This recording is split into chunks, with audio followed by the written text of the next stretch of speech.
This is how a normal rabbi would choose his disciples. When you were a child, you would go to school. School wasn't a right, it was kind of an opportunity. So your parents would send you to school. The first thing you would learn in elementary school is you would memorize the first 5 books of the Old Testament, word for word, the Torah. And so you would have to memorize it. If you couldn't do that, then you were thrown out of school and you were told you're going to be a stone cutter or a fisherman. School's not for you. And so you would have to memorize it and learn, and then you'd learn other things. If you got an A, if you were a B or C student, you were out. No more school for you. Then, if you got an A, you were an excellent student, you could go to secondary school. In secondary school, you wouldn't just learn, you would have the first 5 books memorized, but then you would begin to understand, and they would teach you all the things about the Old Testament.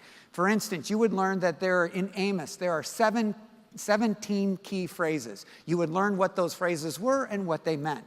And so if you would go through secondary school and you graduated from that, the next opportunity you would have is to be trained by a rabbi. So you would go to a rabbi, and it's only if you were an A student. If you weren't an A student, again, you were told, go be a stone cutter, go be a fisherman. You're not going to be a rabbi. So then you would go out. You would try to find the best rabbi that you would know. You would walk up to him and say, may I follow you? And that question was essentially saying this: do you believe that someday I could become like you? And so the rabbi would ask you questions. My first question is, well, why don't you quote for the book of Leviticus, word for word? Most of you have never ever read it, so you're so out. And he'd have to quote the book of Leviticus, and then he'd say, tell me the 17 key phrases in the book of Amos, which most of you haven't even read, and say, and then why are they important? And then he would ask you questions about different things in life. How would you explain this? What does the law say about that? And if you were an excellent student that showed great promise, you were bright, intelligent, and you were whimsical, the rabbi would say to you, follow me, which was a way of saying, I believe that one day you can be like me. So when you see Jesus going out, now you got this? See, it's going to come. Come on back if you went daydreaming. If you see Jesus going out, and he goes out and he calls 2 fishermen, which means they were definitely B or C students, all right? They never made it through, probably didn't memorize what they were supposed to memorize.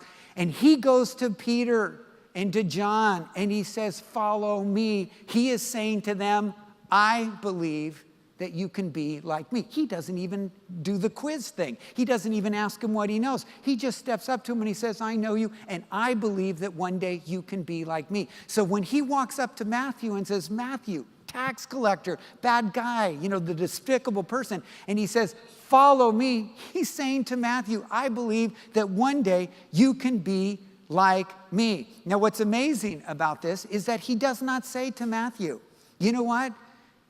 You seem like a good guy, but you've really made a mess of your life. So if you could go and get your life together, if you could try harder, if you could leave this lifestyle and get this lifestyle and start making better choices, if you could just pull your life together, then you might be able to follow me. He doesn't say this. He just simply says the one thing that Matthew can do. Just stand up, leave this, and come on, everybody together. Follow me. And this is the invitation that Jesus extends to every one of us every day of our life.